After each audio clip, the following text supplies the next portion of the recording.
Where do you have guys ranked for the 2026 NFL draft? You don't need to worry about it. We got your back. Producer, hit that button.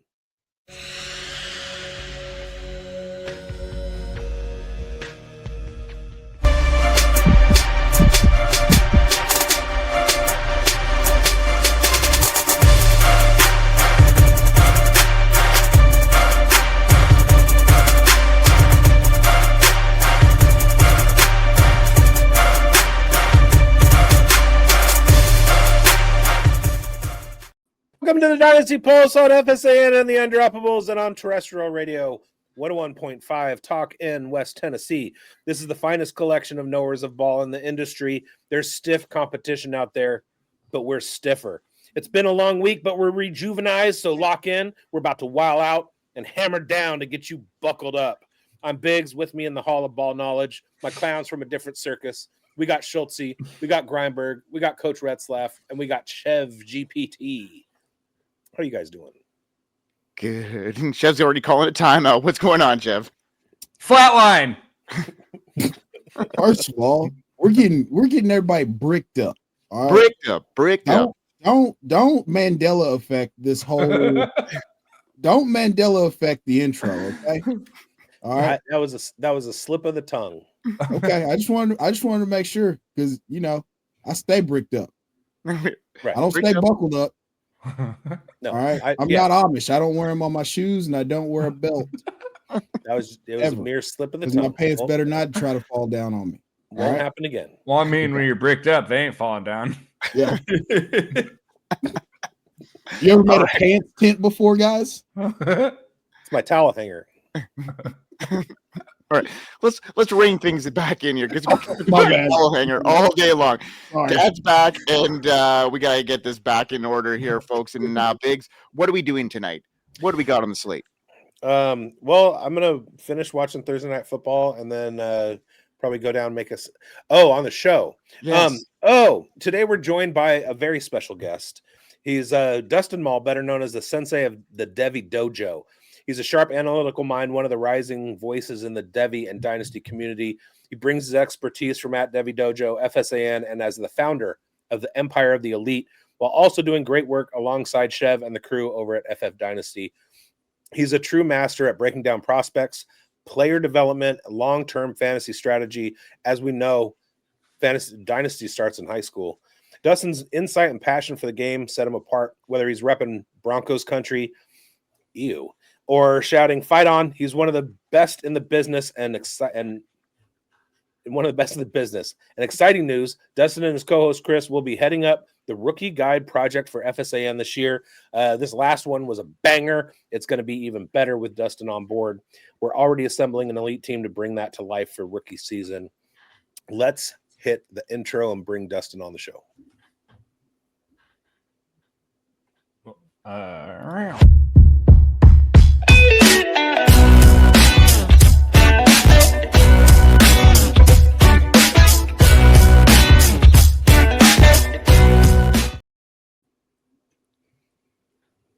Dustin's in the building. Hey, buddy, tell everybody where they can find your work and a bit about you. Yeah, you can find our show, The Devy Dojo, right there on the Fantasy Sports Advice Network YouTube page. You can find us on any of the podcast platforms that you listen to. I also got a Substack going that's for free. You could just search for that at The Devy Dojo. Or you can just always find me at my Twitter at Empire Elite. I have a nice little link tree there with everything that I'm working on. But fellas, before we get into this, I need some advice because I don't know if I need to call my doctor right now because in anticipation of this, I've been bricked up for more than 24 hours, y'all, and I don't know what to do at this point. I thought you were going to say you had pinky gout. Not right now. That is a great intro, Dustin. We're so excited to have you, and welcome to the program. And we're about to start our probing, and like we do every time we have an expert on our show, we got to get out the big probes. Real quick, Dr. Bigz has some advice. Go and rewatch the Raiders Broncos Thursday Night Football game. That'll do the trick. Yeah, that was a big probe for sure. Now with the 2025 season in full swing, You're here to break us down with the next wave of talent, Dustin, and we've got a probe for you. So each of us are going to tap into your expertise with questions about evaluating the 2026 prospects. We're spotting the breakout candidates. We're navigating through guys that are maybe under the radar. We're going to talk about the top Devy prospects and how their college performance will translate into some dynasty value for our viewers. Now we're going to start our show off with Schultzy, but let's get that video going, Schultzy. Before we do that, we got to probe our expert. Let's do it.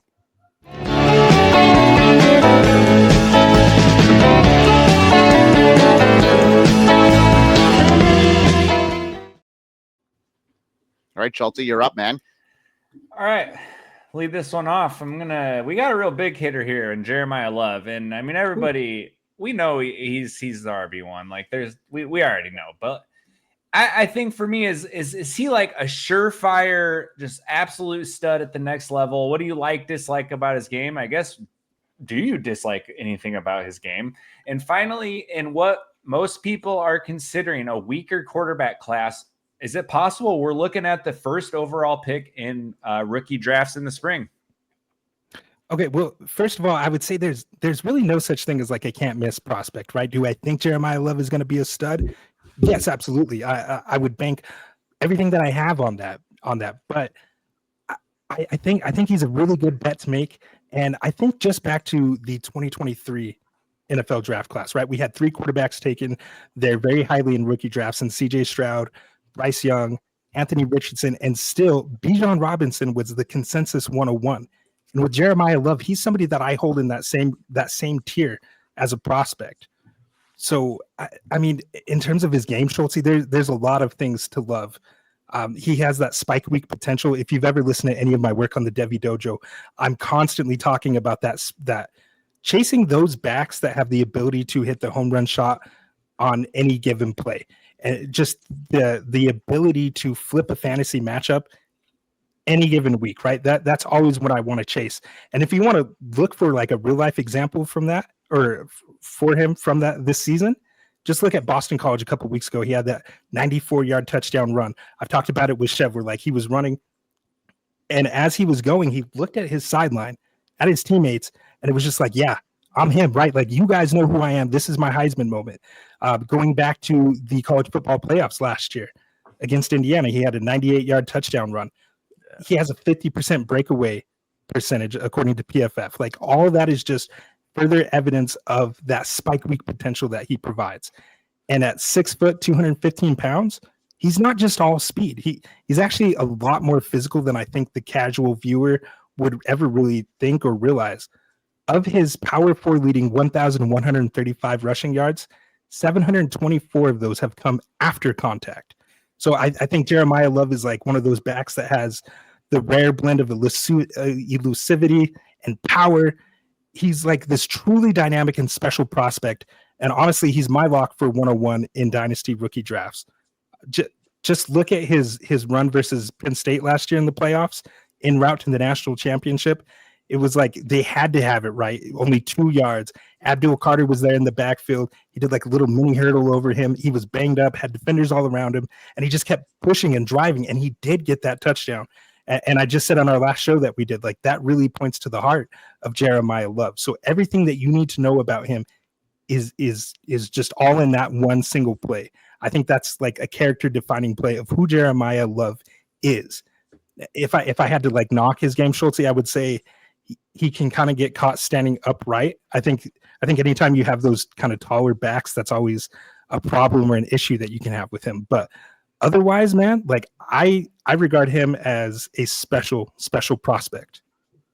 So if you can kind of look back onto the last few years, was there a player that you had a good beat on in November, December, and then somebody kind of overtook them by the time the rookie drafts came around? Like, is there a possibility that somebody else is going to steam up your board based on the combine results or Senior Bowl performance or, league consensus, things like that? I mean, there's always a possibility, right? People love those combine numbers, the underwear Olympics. I don't really have anybody in this class that I can think of. I can't really think of any recent examples. Maybe Devon Achan a couple of years ago. He was somebody that really steamed up after that. But as far as this year, not really. There is another back that I'm going to talk about a little later. But I'll just mention him here. Emmett Johnson. I think he's a guy that nobody's really talking about. And when you compare them side by side, it's pretty interesting how close this man is. You know, the running back out of Nebraska, and I don't really see anybody talking about him. Fair. That's fair. A question with Jeremiah Love on PFF. We're seeing ranking inside the top 10. If I'm looking at running back needs, if there's kind of an early peak based on how we're looking right now, I'm seeing the Commanders at 7. It's crazy to think of. The Arizona Cardinals at 10. Are there any particular teams where you think that Jeremiah Love would be a perfect fit for that we should look forward to? Yeah, Minnesota Vikings. That's been my number one when I do my mock drafts on PFF. That's always a team that I love because of the zone concepts that they run there. And if you look there at PFF, you'll see he primarily runs out of zone concepts. So I think running with a Kevin O'Connell system, I think that would just be a hand in glove fit. And it's really a need that they have right now, right? Aaron Jones is getting older. Jordan Mason, you know, is kind of hit or miss at times. And I think he would provide, like, for a young quarterback, you need a solid running game, right? And good defense. That's just a good formula. And so I don't anticipate him falling past the Vikings in the first round. Another team that I've seen, and this would pain me and you, Bigz, is to the Kansas City Chiefs, right? That would be great for our fantasy rosters. But man, I mean, give the Chiefs another weapon like that.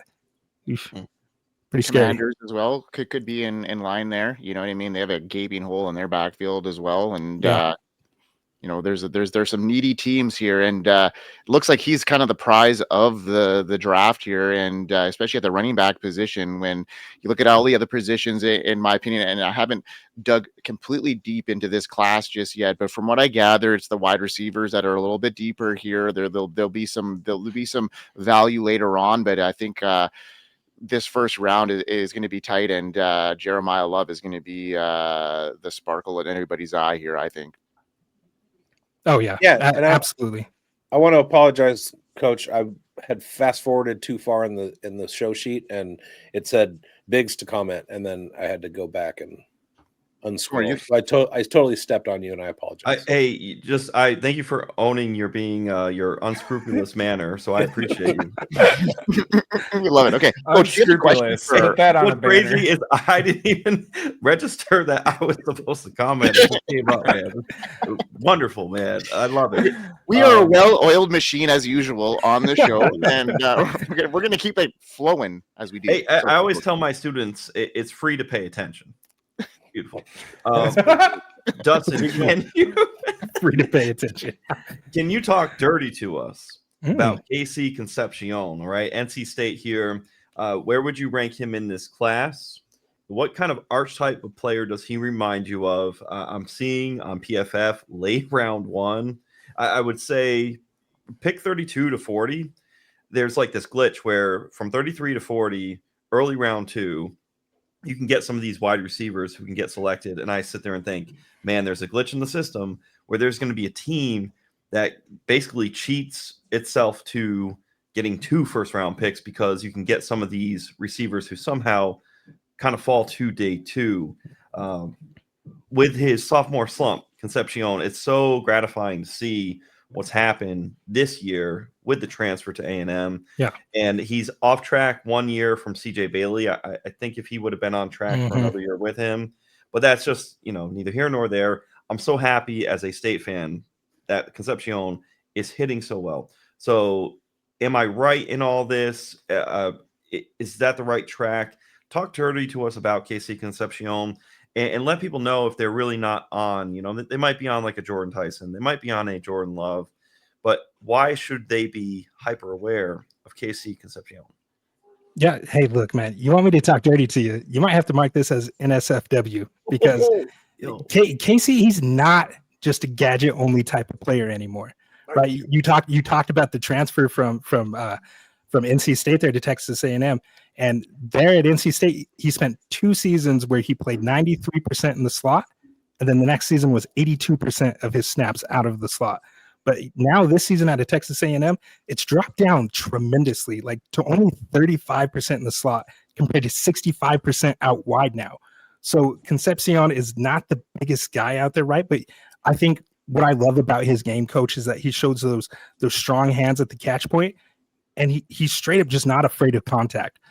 I saw a clip the other day on Twitter of him running like a straight vertical route on the sideline. He got leverage from this nasty release off the line that he had, just burned the defender, right? Marcel Reed did a beautiful job of layering that throw over the defender and between the safety who was bearing down, coming in to make the play. Concepcion had to stretch out to make the catch, and he held on as the safety made the big hit. And to me, like, that's a Sunday level play, and that gets me bricked up.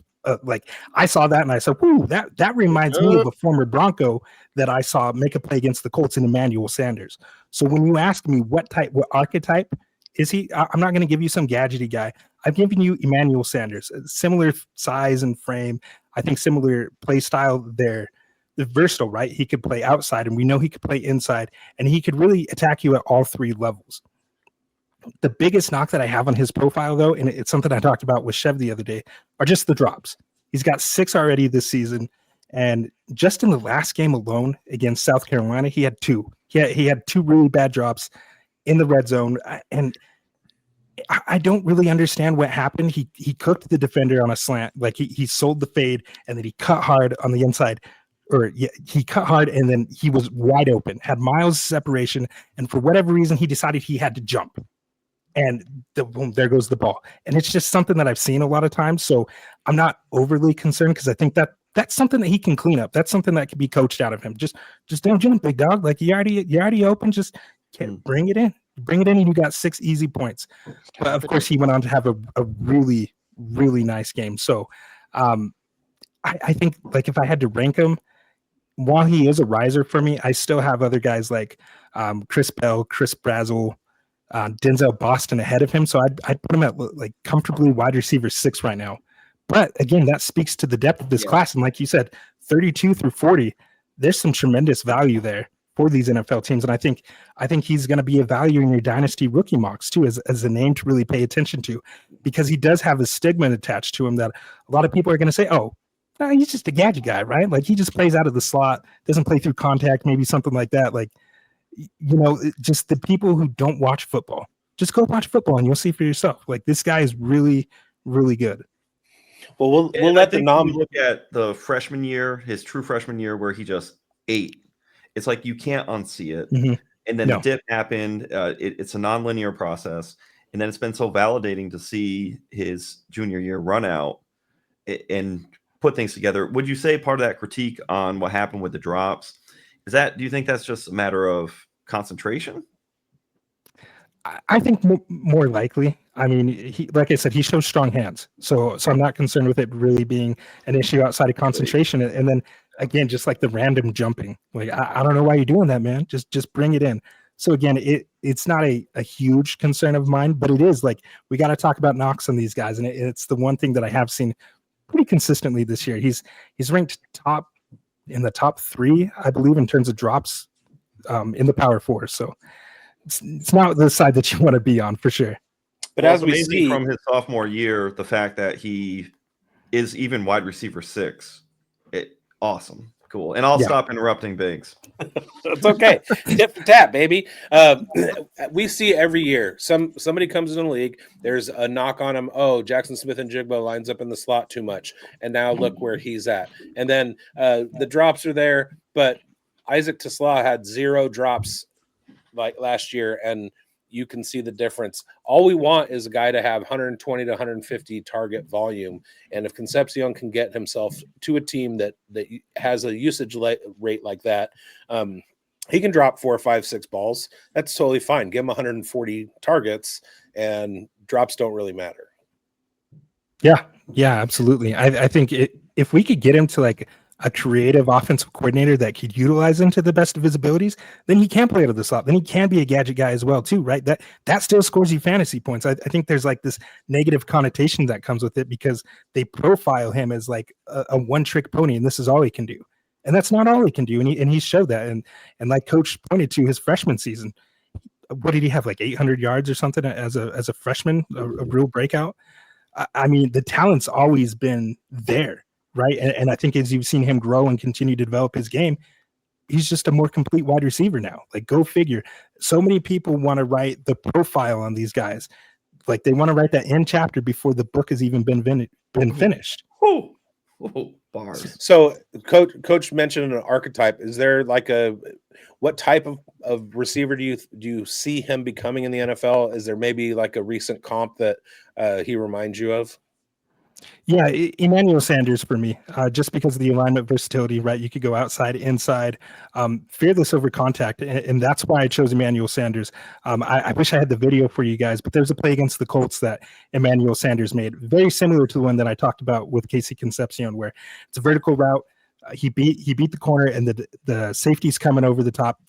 You know, Manning had to lay it over him, and then the safety just knocks him out. But he held onto the ball, and like it was just so reminiscent of that play with Emmanuel Sanders that I had to give it to him. Like I just saw it, and even the height and weight are somewhat similar. I just see Emmanuel Sanders.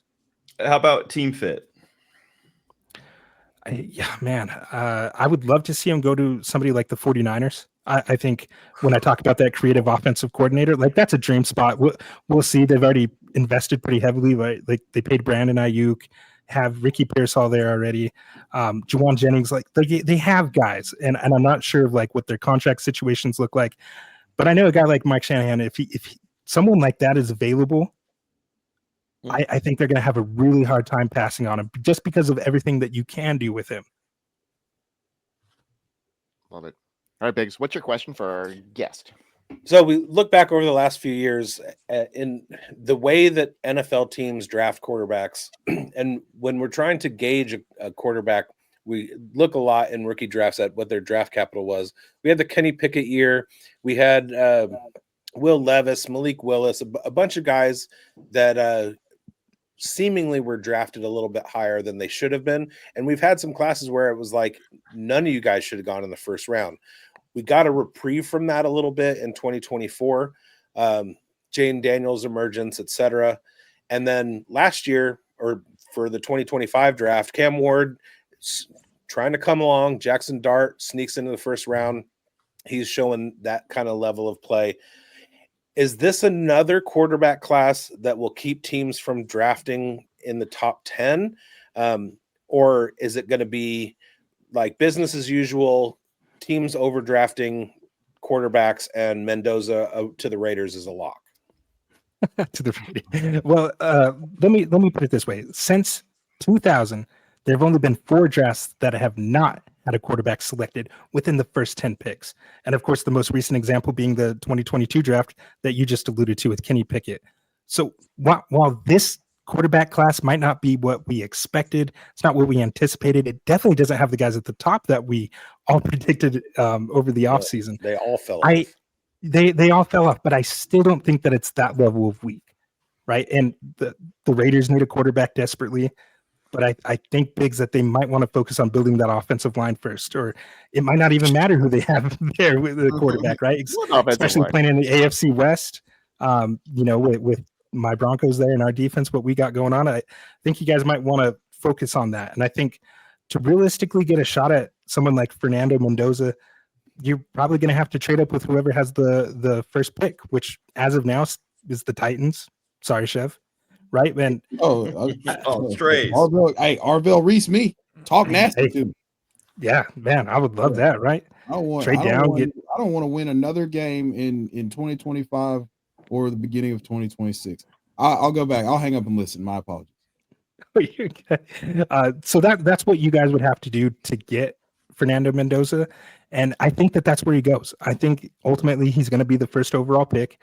I don't necessarily think that he's a 101 level talent, but like I said, with the positional value thing, it's the most important position in all of sports, right? Mm-hmm. Teams are always going to overpay, like you said, to get their guy. Plus, when you are that first round pick, you get that 5th year team option. And having a quarterback on a cost controlled rookie contract, it's always proven to be a winning formula, as it allows you to build the team around them. You just have to hope that they hit. And I know we might talk about Fernando Mendoza a little bit later, so I don't want to talk too much about him, but I definitely think he's going to be the 101.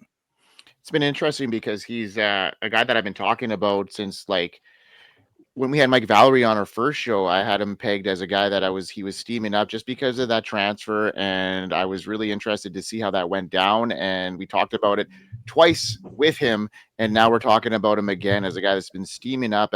You know, not much of a scrambling quarterback in this first round that I'm seeing at this stage, right? You know, you got Ty Simpson, you got, Fernando Mendoza. Maybe that's why this class hasn't been, as prolific as years past, right? So what are your thoughts here on Ty Simpson now moving forward? And because they're kind of similar skill sets. So, is he going to be a lock in this first round? And where do you project him now? First of all, I'm a really big fan of Ty Simpson. He's someone that not many expected to do much of anything this season. Really, he's a former 5-star recruit. He was the fourth ranked quarterback in his recruiting class behind Drew Aller, Cade Klubnik, Connor Wagman, and then it was Ty Simpson. And the question surrounding Ty Simpson this offseason would be how he would look as a first-year starter. People like myself expected him to be like this nice bridge for freshman quarterback Keelan Russell there. And, the sentiment behind it, Grindberg, was if Ty Simpson was really all that, if Ty Simpson was any good, then why the hell didn't he take over for Jalen Milroe last year when Jalen Milroe was struggling? And I think it was a valid question, right? But what we didn't know was that in the shadows, Ty Simpson was improving his craft. And he's a very intelligent quarterback. Go figure. He's a coach's son out there, right? So he's grown up around the game. He's another one of those guys. And after a dud in week 1 versus FSU, right, they had the big upset loss. He's just shown elite accuracy and ball placement and that football IQ, like I told you. But I don't even know if he declares at this point. And unfortunately, I find myself saying that about a lot of prospects for this draft class. Yeah. He had a really rough game against Oklahoma this last week. Brent Venables really amped up the pressure. In the second half, they blitzed him 60%, and he started making some errant throws. Of course, the running backs weren't picking up blitzes like they should have, and just pressure in his face. It was a really bad look for him, and it kind of painted a picture of a guy who might need to go back to school and get that experience because, we've talked about it a lot on the dojo. I've talked about it with Chev. You ideally would like to see your quarterback have at least 25 collegiate starts. And so, he might benefit from going back. But because of the lack of real depth at the quarterback position, I can easily see him entering this draft. Whereas if he did, Grindberg, to answer your question, I think he would be a top 5 pick just again because of the positional value. I think the Jets are really, obviously they have a big need at that position and they're going to need to get a guy. And then of course, maybe the Rams use one of those 2 first-round picks or both of them to move up and select a guy.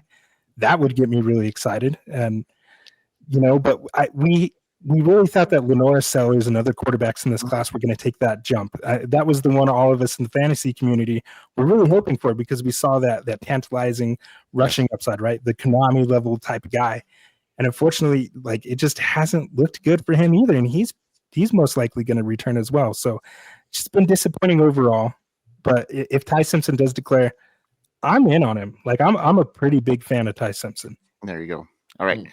Let's move on to my question here. And I'm looking at this running back class and it's not the greatest. It's being compared to very much similar to like the 2024 class with like the Bucky Irvings and stuff like that. So I'm looking at, I listened to your show last week and you and Chris highlighted Bo Jackson, his blended size, burst, and production with over 600 yards on limited starts and Chroma's 22.6 miles per hour. That's almost 36 kilometers if you were to do the conversion here.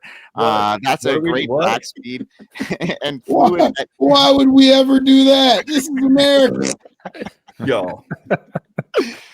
To me, those are eye-popping traits, but neither has locked down a workload yet and are firmly, white belt category as far as your prospects go. So from a dynasty scouting standpoint, how do you balance those early flashes or elite traits against the lack of consistent usage? Is there, where do you take your shot on the upside and how do you wait for confirmation before moving on from assets? So if you were projecting these guys right now, they're Dustin, where do you see guys like Bo and Chroma landing? And would you be willing to reach on them on a round early with that kind of upside? And where do you think they have potential? Like, do you see them with like a Bucky Irving style upside here?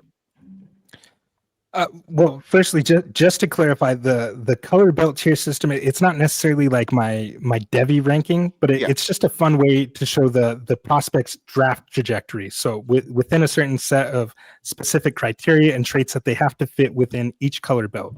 So the white belt is a spot to really highlight true or redshirt freshmen who meet that criteria. And that's what we had there in Bo Jackson and Usman Kromov from Florida State. So to answer the question, yes, you do look for those early flashes of those elite traits. Heavy usage for me at this stage, it's not much of a fear because these are 17, 18-year-olds. But of course, we like those early breakouts. So just like with scouting dynasty rookies, you look for those certain benchmarks, those metrics that they need to hit that kind of have that historical hit rate for translation to the NFL. And that's ultimately the whole point of Devy, to stash collegiate players that you think can end up with high draft capital in the NFL and eventually make it to your dynasty rosters. Now, to answer the final part of your question, it is hard to project guys like Usman Kromah and Bo Jackson and where they would go right now, just because they're not even eligible until 2028. But for fun, I could absolutely see Bo Jackson being like a day 2 guy, day 2 guy, late round 2, maybe early round 3, because of what he's done already. Like I said, unlimited snaps that he's had over 600 yards. He didn't start the season as the starter. We had guys like James Peoples and people like that on Ohio State, and now he's really cracked the lineup, and he's the unquestioned starter on that team. Usman Kromah, he hasn't quite hit that yet.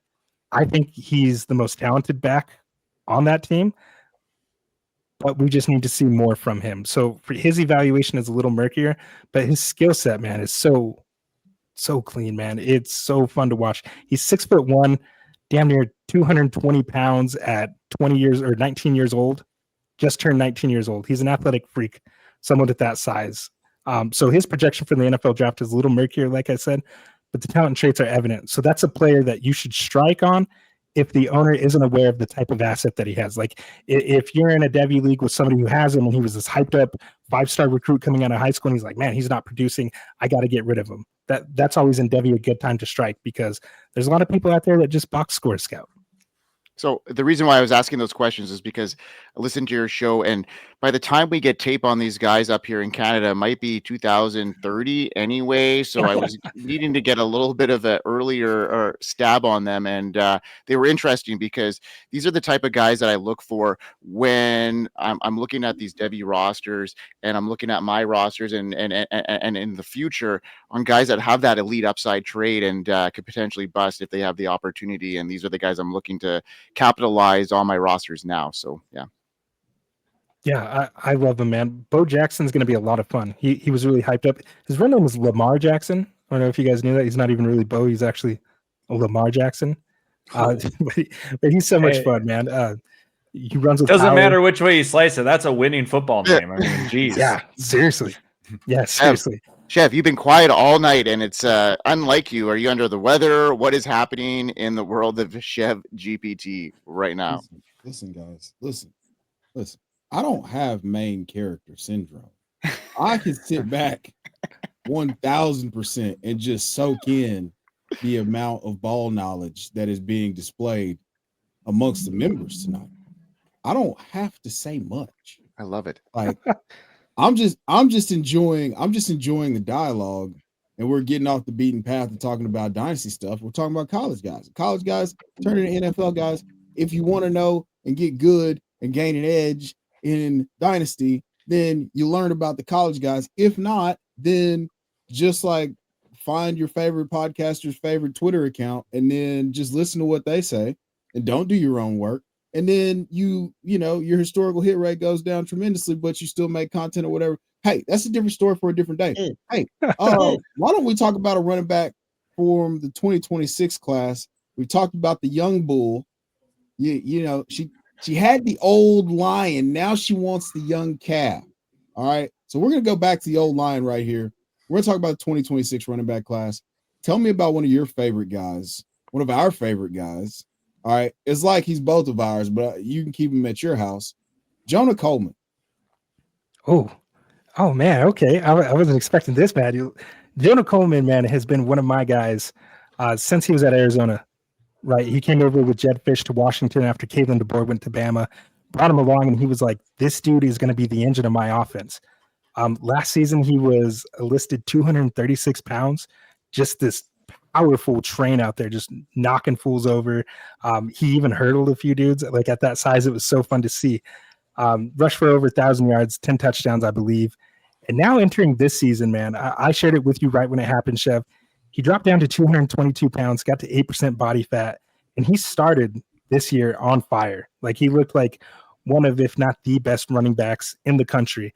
And while he's stalled down, man, I'm still all in. Like they talked over the course of the offseason of we need to get Jonah Coleman the ball and all that, like in the passing game. He's a weapon. His blend of size and power that he displays, like he can catch the ball and just knock people over. I called him a bulldozer with ballerina feet because he's got those quick feet, in traffic, and he can cut on a dime at times. Like there's a lot that he can do, and he's a tantalizing prospect to me. He's locked in as early round 2 type guy for me. Like I said, his production has fallen off a little bit. There's a lot of context behind that. Like that offensive line for Washington is just simply not very good, so production has died down. He's dealing with an injury right now, but I feel pretty confident, Chev, and you can tell me if you agree or not, but I think he's done enough. He's put enough on tape to solidify for scouts when they're looking at his overall profile, everything that he's done from Arizona to Washington, to say this is an NFL level guy, and he's a guy that we can put in our running back rotation, and he's going to be productive. Would you agree with that?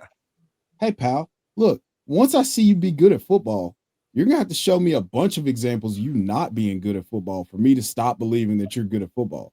Seen enough of Jonah Coleman being good at football to know that this is a Sunday guy.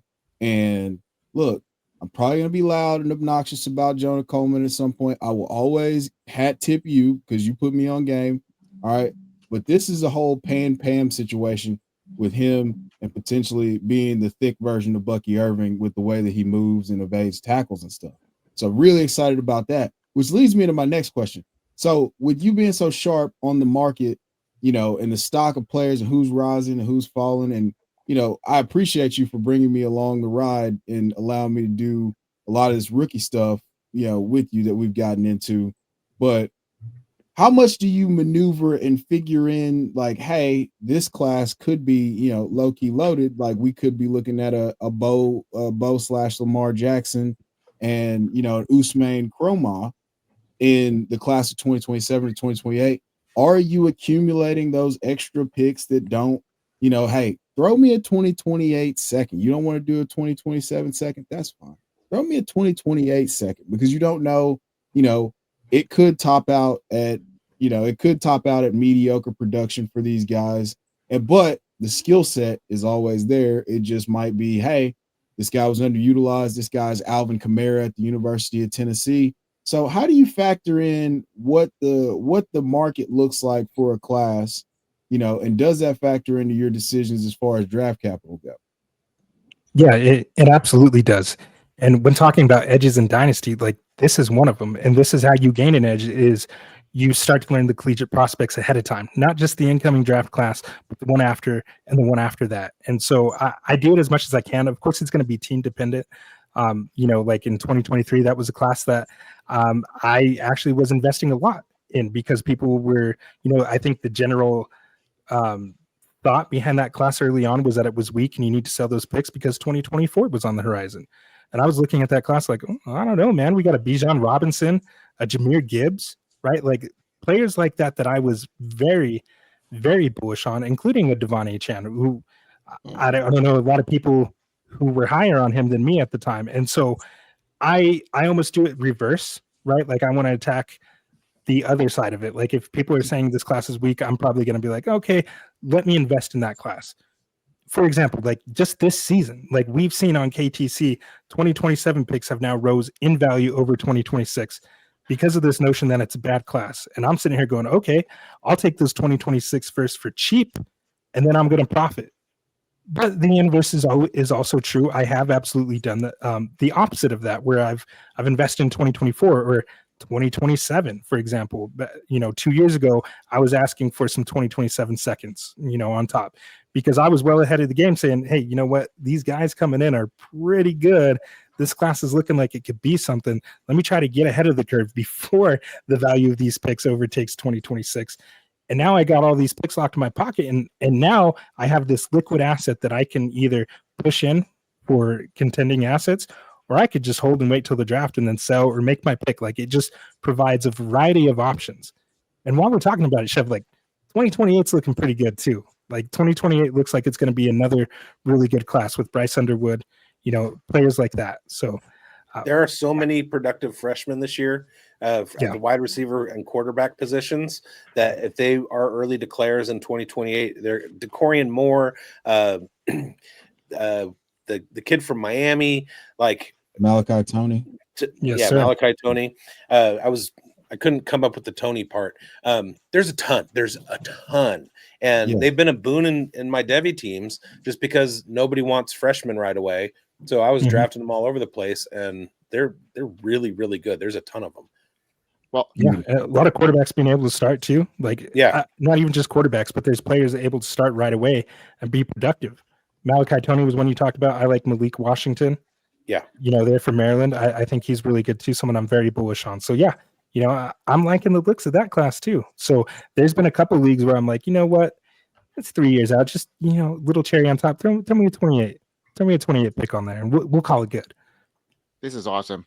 You have been cooking it tonight, Dustin, and we're going to power through our next round here, which is kind of our risers right now, guys that are kind of steaming up the board. We're going to do it in a power form. So we'll kind of just go over our guys and maybe give you a quick comment on what your thoughts on them are and how you feel headed into this season. We're talking about the 2026 prospects and how they look in heading to draft. So who is first on the slate here? I think it is Coach. Is it you or Schultzy? Yeah, I'll take it. Yeah, it's cool. Look, Dustin's player. Dustin's player. It's Dustin. So I alluded to this player earlier in talking about Emmett Johnson, the running back from Nebraska. He's one of the best draft eligible players that no one's talking about, and I have made it my mission to change that. So of the draft eligible power forward running backs, Emmett Johnson has 1,131 rushing yards, which is good for second best, trailing only Jeremiah Love by 4 measly yards. So with a much less talented offensive line than Love has at Notre Dame, might I add. And one of my favorite advanced stats to look at for running backs is missed tackles forced, since obviously it's going to show how well the running back can make a defender miss independent of his offensive line. In that category, Emmett Johnson ranks first among draft eligible running backs with 56 missed tackles forced, which is actually 6 more than Jeremiah Love has. Let that marinate a little bit. So Emmett Johnson can be used as a weapon out of the backfield, as he has over 300 receiving yards. And once more, comparing him to the crown jewel of this class in Jeremiah Love, Emmett Johnson has 25 more receiving yards than Jeremiah Love. But beyond just the stats, Emmett Johnson may not have like that elite breakaway speed, but he's got enough juice to get those chunk plays, right? He can always take one to the crib. I think he has a 56-yard run on his profile this season. He's just so shifty and elusive, right? I talked about him being a weapon out of the backfield, and you could really see that shiftiness and just his ability to make a defender miss. And because he doesn't carry kind of the same name value as some of his peers in this class, I think that he's going to be an excellent like a value for you in your dynasty rookie drafts, because a lot of people aren't even put onto his game, and he's one of the leading rushers in the country. It just astounds me. People aren't talking about this running back out of Nebraska. Bigz, you see this running back out of Nebraska? I have nothing to add, only to say that not a lot of people are watching Nebraska. I mean, people are, scouting Raiola a little bit, and Emmett jumps off the page when you're doing that. But, Nebraska is a shell of their former prominence, if you will. They're in a nice conference, but they're not really on a lot of people's radars.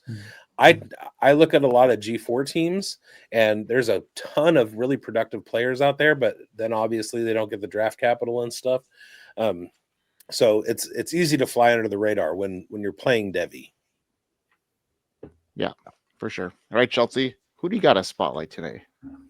Well, I mean, kind of had this conversation a little bit already, but I picked Ty Simpson here because I think a lot of the upper echelon QB talk goes straight to Francisco Mendoza, and I mean, rightfully. Oh, sorry, my bad. Rightfully so, though. I mean, he's been fantastic. But when I watched Ty Simpson, and you alluded to this a little bit, like it's the accuracy, you mentioned the ball placement, like the anticipation, the tight window throws. I mean, this is the type of stuff that offensive coordinators are going to be drooling when they watching the film on this guy and, scouts and stuff. So we've picked up some steam here over the course of this season. And like you mentioned that this guy could potentially be a top 5 pick. So, I mean, like I said, we had the conversation already, but if you have anything else to add on Ty Simpson. Yeah, I could talk about these guys all day, man. The thing that I love about Ty Simpson, on top of everything that I already said, was that he's running an NFL offense, and that's the best part to see. They're running real pro style concepts out there. Now, I think Kalen DeBoer could do a little more in his running game and with his backs. Like if they're only rushing 4, you don't need to double on this side and send your small running back to pick up a blitz. Like you just don't need to do stuff like that. But that's neither here nor there. I think that scouts are going to love that Ty Simpson has a high football IQ, and he's running an offense that is going to be a pretty good. It's going to make it easy for him to transition to the NFL. Yeah, I love it. Pocket passer, looking good in the. Yeah, it will translate well, I think. Now, a guy that I want to talk about, and I get very few college games up here, so when I do see, I get Ohio State, so I mean, I can see them pretty What about regularly. University of Saskatchewan? Yeah, well, well, I mean, that's what we found Noah Theodore Olivier. Thank you. That's what I was gonna say. You don't get YouTube TV. Yeah, exactly. We have to fire up the tube. Yeah. We still have like the dial rotor on it, so we don't even have remotes yet. You guys have everything down there, but I've seen a little bit of tape on Carnell Tate, and he glides through routes. He's got great leverage, and he shows a kind of poise that quarterbacks trust him instantly. 18.2 yards per catch this year. I know he got injured, but before that injury, he showed great increase in his yards per route run. It jumped up from 1.94 in 2024 to 3.26 in 2025. That is doubling his production, and that's a stat that I look a lot at, especially when I look at wide receivers, obviously. His limitations to me, though, is mostly athletic stuff. He's got potentially a 4.6 speed from what I hear.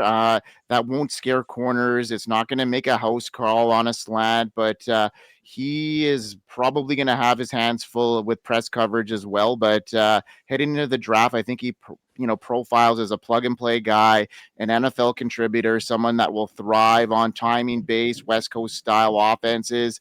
And even though he doesn't have the 4.4 wheels, I think his efficiency spike, his expanded role in an offense, because he can play all over the field, will be good for him. And he's got great metrics: 10 receptions of 30-plus yards, 8 receptions of 40-plus yards. His yards per route run jumped, like I mentioned, and he makes his quarterbacks better. 141.9 rating when targeted, so he's very quarterback friendly. So Dustin, how do you see Carnell Tate shake up in this class?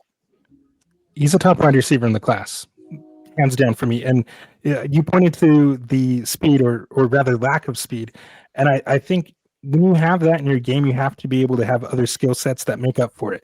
And thankfully for him, he has 2 superpowers out there. One of them is his route running savvy, and the other is his contested catch ability. At 6'3", he has a 92% contested catch rate on the season, which leads the country. He's just been incredible. I'm sure most of you guys have seen the highlights. I forget who they were playing, but it was in the back of the end zone. Carnell Tate was like essentially triple covered out there, and Julius Sain just put it right where he had to. And Carnell Tate went up and came down with it for a touchdown. And it was a moment that pointed to them saying, my guy's better than what you got out there, and I'm gonna just throw it up and make some magic happen. And oh baby, did they make some magic that day. And it's been like that since he became the starter this season. Does it help having Jeremiah Smith on the outside? Absolutely. But he's still winning his one-on-one matchups that he has to. Like I said, with his route running, because he's very technically nuanced in that pass. With the hip drops, he understands tempo and leverages on those routes. And then when he can't get that separation, he can get that separation to occur vertically up in the air. And it's just been so fun to see. Our friend Chev here has termed him Gospel George, right? And salute to George Pickens if George Pickens only listened to gospel music. Because of the injury this season to Jordan Tyson, I did have to move Jordan Tyson down a little bit in my rankings. So as it stands for me right now with these wide receivers, I have Mekhi Lemon as wide receiver number 1. I got Carnell Tate as number 2 right now. And I did put Jordan Tyson at number 3, which was hard for me to say because I've been a big supporter and fan of Jordan Tyson since he was in Colorado. But I think that I can easily see a world where Carnell Tate is the best pro out of this class. He's got the size, the blend of speed, the route running, and the contested catch ability just to win in various ways and in all 3 levels of the field. Plus, like my co-host Chris from the Devy Dojo always says, don't overthink it and just take the Ohio State wide receiver, right? They're coached well by Brian Hartline, and they're prepared professionals in the league from day one. I heard some scouts on Daniel Jeremiah's show, Move the Sticks, talking about that. Like these scouts and these GMs say, look, I know that if a guy's coming from Ohio State, he's going to be prepared. He's going to be ready to play in the league, and he's going to be good to go week 1. I mean, we've seen it right now this year with Emeka Egbuka, who I think a lot of people were sleeping on. I don't think they realized just how dominant and how good of an athlete Emeka Egbuka is. I think they had typecasted him as a certain type, and they're like, oh, this guy could be a number 1 wide receiver. And then you look back to his recruiting profile and you go, oh, he was a higher rated recruit than Marvin Harrison coming out of high school. Right? Like he's just one of those. We don't helmet scout except for Ohio State wide receivers and Cal quarterbacks. There you go. All right, Bigz. Who's your guy you got in a spotlight? So I actually I wanted to talk about I want to cheat. I wanted to talk about Fernando Mendoza a little bit. I watched him Francisco. Yeah, Frank. San Francisco Mendoza. I watched Nando play a couple years at Cal, and he always was just kind of he was a very pedestrian quarterback. And then he goes to Indiana, and he's got like a very he's got a better cast, they've got a better defense, etc. But a lot of things that I noted when he was playing at Cal transferred to Indiana with him, and that was playing with poise, making the right decisions, and not doing the things that lead a quarterback to lose the game. Like he's a good game manager, like a Brock Purdy type. He can run when he needs to, but you're not going to design a whole lot of runs for him. He scrambles at the right time. He hangs in the pocket long enough. He's got an accurate enough arm, etc. So expound on that. But I did want to I brought this up before on a show before, and I wanted to talk about cheat code quarterbacks. There are a bunch right now who are kind of under the radar. I'm talking specifically about Byron Brown, Haynes King, maybe Parker Navarro, and Taylon Green, and Diego Pavia. Are any of those, you think, are they going to be in any position to be assets at the dynasty level? Oh, I don't really. I think Green would be out of that group. I think he would be the one most likely. Just his size and his big arm. There's a lot of things about his game that I like, but man, I can't with confidence say that. I think a lot of those guys are really good college quarterbacks, like Diego Pavia. Right, he's so much fun to watch. Like I wish we could hand somebody like that the Heisman. We should be able to hand somebody like that the Heisman, but unfortunately, it won't. But I just don't see it translating to the next level. Just the speed of the game, the way that they win in college, it's very just simplistic in terms of like concepts that they're running. And so because of that, I would say no. Okay, thank you. And now Glaze Nando. Man, it's funny because he's been a big riser for me. And like you, I watched him at Cal, right? Like he was okay. And then Jaren Kiawe-Sagapolutule came, and You got to that work on whole that a little mix-up. bit. We'll I think I practice. got it right, man. Jaron Keave Sangapolitelli. We can practice after.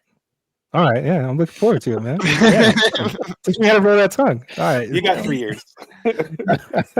But you know, that whole situation, and then I think him going to Kurt Signetti was just, I think it was really the best thing for him. I think he's one of, if not the best head coach in all of college football right now. He runs a real tight ship there. And like you said, just very intelligent. He knows what to do in the right situations, right? He just broke down that game-winning drive versus Penn State with Urban Meyer on his podcast. And the amount of ball knowledge that was coming from that guy, like, it might sound a little scripted at times. I really think it is. But he just really showed like that football IQ. And I think coaches and teams are going to salivate over this guy once they get him in the interview room. Like you pointed to his mobility, like it's functional mobility. I think at the NFL level, it's not going to be as easy for him, but he's got enough to pick up a first down, right? Defenders got their backs turned to him or they're moving. He's going to be able to run and get that first down and make those plays. And you know what? He's straight up kind of like a tough SOB out there, taking those hits, getting right back up. And I think he's a guy that understands that as a leader, your body language matters to these guys. Like, as a leader, I'm not going to sit there and whine and complain to the refs. I'm going to get back up. We're going to get to the line of scrimmage, and we're going to continue advancing the ball. And you saw that against Penn State. How many times on that last drive and leading up to that, he kept taking hits and he kept getting back up, and he was making the throws when he needed to. He has that clutch ability that it's something that you can't quantify. It's hard to define, but when you see it, you know it. And that's been the biggest thing that I've seen in his game that's caused him to rise for me as I see that clutch ability, right? Game on the line, you have a defender right in your face hitting you, and you throw it up to Omar Cooper Jr. for the game winner. Love it. That's the stuff that teams are going to love. And that's why he's going to be the first overall pick. All right. We'll rip Chev, and then we'll end it with Coach. Chev, who is your guy? I didn't put you on the show sheet by accident, so my bad. Don't loom it over my head. I can just see it in your eyes. You're rolling it back. It's all good. I love you, buddy. I didn't say anything. I look at it later on. I was like, wait a second. Yeah. Hey, Chev, great to be here. I love you, man. I'm sorry. My player is Kenyon Sadiq. So, I mean, we've talked about Kenyon Sadiq quite a bit. I'm head over heels, over the moon. He's getting mocked to the Chiefs, and I'm going to have a hard time. If you thought I was obnoxious about Arondé Gadsden, I'm going to be insufferable about Kenyon Sadiq. I cannot, I know a thing or two about breakouts and finding tight ends and stuff now. I'm no Andrew Cooper, but I mean, we've hit on a few now. So Kenyon Sadiq is the guy that I am most excited about. I cannot wait. I love that skill set. It is just, in today's NFL, that type of guy is invaluable in creating mismatches personnel wise. So yeah, Kenyon Sadiq, mock to the Chiefs. My pants are officially off, and they may not be back on anytime soon once he touches an NFL field. Bricked up. Yeah, man. I mean, if he goes to the Chiefs, I got my breakaway pants ready to just rip off, right, and go celebrate. I don't know that he gets first round draft capital, man. Everybody keeps saying that. I'm just not convinced. I think teams really just don't like taking tight ends in the first round unless they're like at that elite tier. And while he may be an athletic freak and provide a mismatch, a lot of that is just hypotheticals right now, like for me, because he's not consistent with it. He displays everything that you want to see out of somebody like that, but I just got to see it a little bit more. And that consistency has been called into question, and he did respond this last week with a really big game. So we'll see. I do like his profile though, but you know me, Chev, man. I struggle with taking tight ends in the first round of dynasty drafts. Oh, wait yeah. until Oregon wins the national That's where we differ. Like, Yeah. I do not, and I absolutely, yeah. I've already let you in on the book of secrets about a few of the guys that I like that I think Yes, are sir. going to be really good. So yeah. Hey, I'll be here. I promise you, I will save room on the bandwagon for you. because it's going to get loud and obnoxious very quickly. All right, there. And there'll be some account with 50,000 followers saying that I told you Kenyon Sadiq was good, and we'll keep the receipts. Is all. There we go. All right, Coach, take us home. Hey, tangentially, Vanderbilt tight end Eli Stowers catches and turns with ease on the boundary, in traffic, tight spaces, wide lanes. Love how he turns upfield, gets his feet set while moving, turns upfield, not afraid to invite contact. I really like the strong hands when he doesn't have leverage. He stretches the field horizontally and vertically. I like just some of the just kind of close to the line of scrimmage stuff. What? You like it when he stretches you out? Oh, hell yeah. Hell yeah. And for screen game usage, is there going to be more of that, hopefully, at the next level? Inside pitches, things that I see on film. There's like this extension of the run game, close to the line of scrimmage for him. If you see Dallas Goedert, Travis Kelce, they'll get those shovel passes inside the 5-yard line. So spit some good game on us about Eli Stowers, what we should see. And then for a copycat league, I tend to look, especially division rivals who like to copycat, those sorts of things. Would the Cowboys venture beyond Jake Ferguson? Would the Commanders, if they're done with Ben Sinnott, go and get themselves? Don't say that. Would the Denver Broncos? And I said if they were. I'm just asking the question. The Denver Broncos would be a great fit. There's somebody that I highlighted. I saw Chev, his notes on Eli Stowers. He had labeled the Broncos as a good fit. Also, shout out Chev, Buccaneers. I see that. That's an excellent fit as well. So can you tell me and us about Eli Stowers? Tell the good people, where would he be in a 1, 2, 3? Where would he be in the rookie draft? And then where do you see him going NFL draft-wise? And then, of course, what do you like about his game? And what are some finer points he needs to improve? Because he is raw. Yeah. So just talking about this tight end class in general, I think it has some really good prospects. I don't think the tight end class here is as good as 2025, but it has some guys that really should excite you. And Stowers is amongst the leaders of that group for me. And part of the reason why Vandy's been so lit is because of Eli Stowers.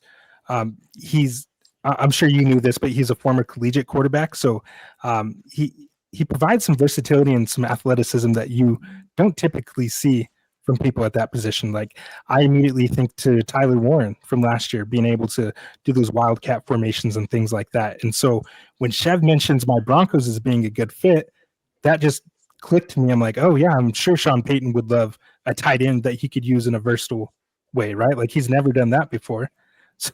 So I'm sure he would love to have somebody like that. That would get me pretty excited. He's really athletic, and he's a reliable hands catcher. He lines up in the slot on 66% of his snaps, which, as we know, is fantasy gold, right? You want those tight ends to be lined up in the slot. 66% of his snaps, that's where he's eating. That's where he's getting his money.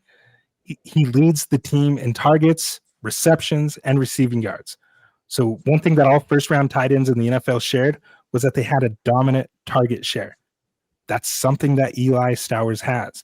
I think that he's an underrated blocker as well. Like, and that's going to matter. I've talked about this with Chev a few times on our show. Like, right, if you're not blocking out there, you're not going to be able to stay and see the field. And so I think that's an underrated aspect of his game. But in terms of things that he can improve, I think that that's one area, right? Like, he's still relatively new to the position. But I think that he profiles as an athletic mismatch at the tight end position. And in an era of the NFL that's shifting back to more 12 and even some 13 personnel to combat how defenses are operating, I think that Stowers could potentially be the next tight end that steps in and could immediately contribute as a rookie. So he's one that I'm pretty excited about. I know Chev likes Sadiq. I like Sadiq too, but for me, man, I love everything that Stowers brings to the game. And look at Chev over there. You look like you got something to say, man. He's watching the football game. I was an Eli Stowers guy before I was a Kenyon Sadiq guy. This is a classic case of Colston Loveland versus Tyler Warren. They're not stylistically. Eli Stowers is not like Tyler Warren. He's more like Oronde Gadsden. I'm not going to bring up Oronde Gadsden again tonight. But But Chef, you point like is- the Sadiq? You're saying you like the Sadiq? I like. No, I'm not saying that. That's not what I'm saying at all. That's what I'm hearing. I'm That's what I'm hearing. hearing. I heard that you wanted to get stretched out by Eli Stowers, and Hey, now The we're just Stowers Cowers. you're like, hey, he can stretch me horizontally, he can stretch me vertically. He's just such a versatile stretcher Yeah. of the space. Rack him. Right. So I love both. I love both guys. So I'm glad that like both of them are getting some love. You know, going back to like March or April, whenever we started doing way too early 2026 mocks, this is a guy that I mocked in the first round because I don't care. If I see an elite tight end, I'm gonna talk about it. All right. So anyway, let's get out of here. I apologize for talking too much. All right, Dustin. Tell everybody what you're doing right now, what you're doing for the space, and then we'll let Bigz take us home like he always does. Okay, yeah. Like I said, of course, we got our podcast Devy Dojo on the Fantasy Sports Advice Network right there on YouTube. You can find everything in my link tree on Twitter, which is at Empire Elite FF. Of course, like you mentioned, we are heading the rookie guide this season, so I'm just starting our prep and assembling our team of ultimate riders there for that. So pretty exciting stuff, man. Love it. All right, Bigz, do it like you always do. Hey everyone, thank you for watching or listening. If you're here on YouTube, go ahead and like, subscribe, hit the bell. If you're brand new, we hope you liked what you saw and you come back. Hit that subscribe button. Go ahead and catch all of our content right here on Fantasy Sports Advice Network and the Undroppables, especially FSAN, where we have fantasy forecast shows hitting throughout the week. We have our Friday sits show in season. We have our Saturday start show in season. In season on Sunday mornings, 8:30 a.m. Pacific, breakfast with Bigz. That's me sharing starts and sits questions and a breakfast cocktail for your edification. On Tuesdays, we have our weekend wrap-up and waiver wire show. Thursday nights, we go live, streaming points after Thursday. Grindberg and I, and sometimes Schultzy, and Chev's been there too. And that's starts and sits questions to start the week, and it begins exactly when the Thursday night football game ends. Check out Spilled Coffee, the Devy Dojo, all of the great content on FSAN. Go to FSAN. Go to fantasysportsadvice.com. Check out the forums there and the merch store, etc. And as every week, we hope you win. We hope you win, folks. Thanks, Dustin.